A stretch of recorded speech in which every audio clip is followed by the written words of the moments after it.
엄마니까 빌려준 건 있었을 거다. 이렇게 얘기를 한 적이 있다고 해요. 이 피해자 중에는 현역 국회의원도 있었다고 합니다. 당시 뭐 피해 금액이 한 2억 5천만 원이었는데 이걸 민사소송을 할까도 생각을 했지만 현역 의원이다 보니까 소송까지는 가지 않았다. 이런 또 얘기도 있었습니다. 네, 그렇다면 김혜수 씨 측은 어머니의 비투 논란에 대해서 어떤 입장을 밝혔나요?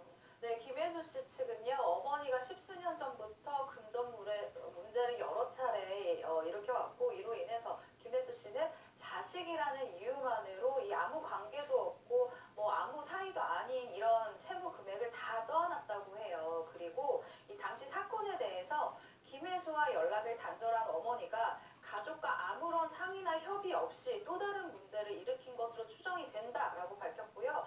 8년 가까이 연락이 끊긴 어머니가 이 혼자 행한 일들을 김혜수가 알 수는 없다. 어머니가 하는 일에 사실 관여를 한 적도 없다라고 밝혔습니다.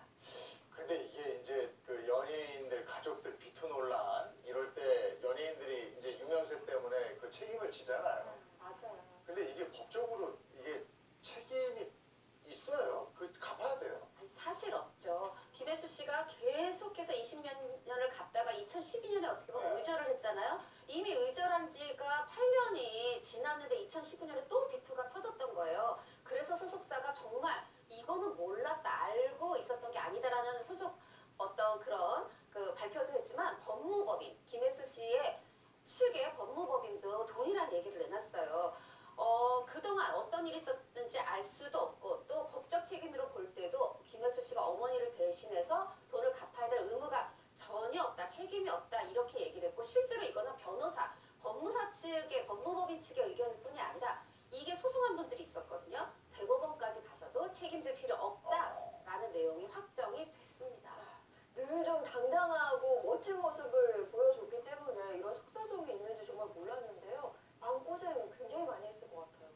김혜수 씨는 2020년 영화 내가 죽던 날 개봉 인터뷰에서 가정사 논란을 언급하면서 일을 할 상태가 실제로 아니기도 했지만 심적적으로 일을 하고 싶지도 않았다. 내가 괜히 연예인이 돼서 가정 파탄이 됐나 말도 있었고 모든 문제가 이 일을 시작해서 시작이 됐다는 생각이 컸지만 배우로 살아온 시간을 이렇게 더럽히면서 마감하지 않으리라 생각했다. 결국 일이 돌파구가 됐다라고 심정을 고백한 적이 있습니다.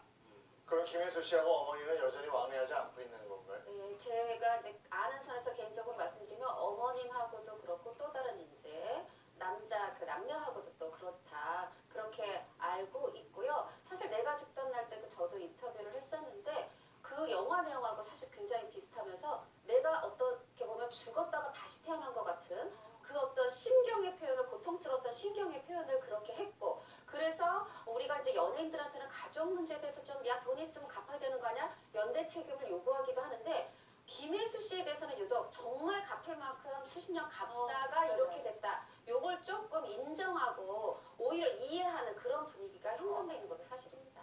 그렇군요. 알겠습니다. 자, 이어서 다음 스타 누군지 한번